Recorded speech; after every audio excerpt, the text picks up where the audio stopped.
एक सैनिक की रुला देने वाली कहानी। Heart touching story.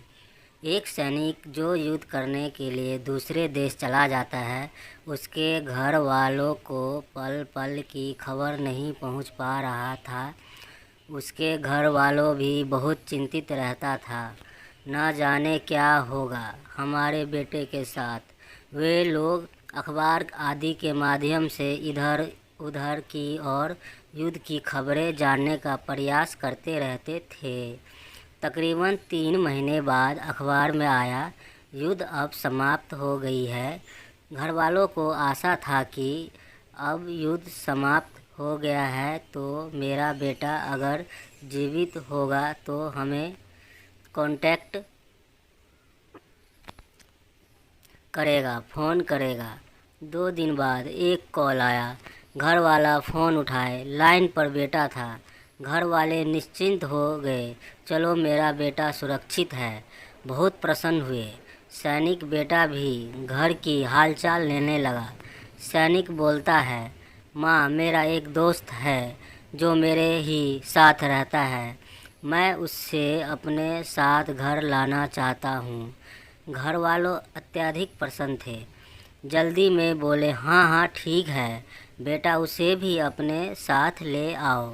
बेटा बोला, मेरी मेरी पूरी बात तो सुन लीजिए। दरअसल मेरा दोस्त हमेशा मेरे ही साथ रहेगा।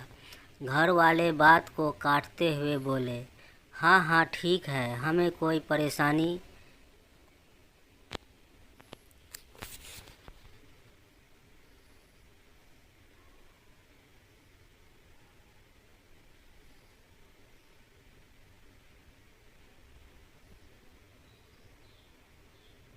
नहीं होगी।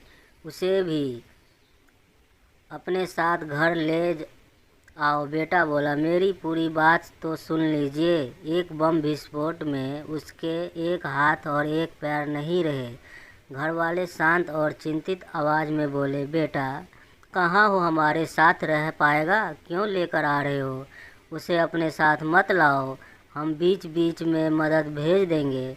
भगवान भरोसे उसे छोड़ दो। बेटा बोला, क्यों माँ, बेटा वह हमारे साथ बोझ बनकर रहेगा। बेटा ठीक है कहकर कॉल डिस्कनेक्ट कर दिया। 40 से 50 दिन बीत गए। घर वाले इंतज़ार करते रहे, न जाने कब आएगा मेरा बेटा। लगभग 50 दिन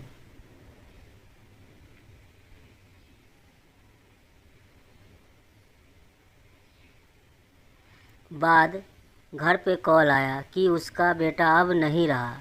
सैनिक ने छत से कूदकर आत्महत्या कर लिया था। घर वाले जब उसके मृत शरीर देखे, चकित हो गए। उसके एक हाथ और एक पैर नहीं थे। वह अफसोस करने लगे, उस दिन अगर मैं उसके साथी को भी बुलाने की बात करता तो आज शायद यह नहीं होता। इसके मौत की जिम्मेदार हम ही हैं। दोस्तों, ये कहानी अगर आपको अच्छी लगी तो हमारे चैनल को भी लाइक एंड सब्सक्राइब कर लीजिए। और आपको भविष्य में आपको इससे भी बढ़िया बढ़िया और बहुत अच्छी कहानी आपको हम जल्दी से जल्दी अपलोड करेंगे और आप सुन लीजिए।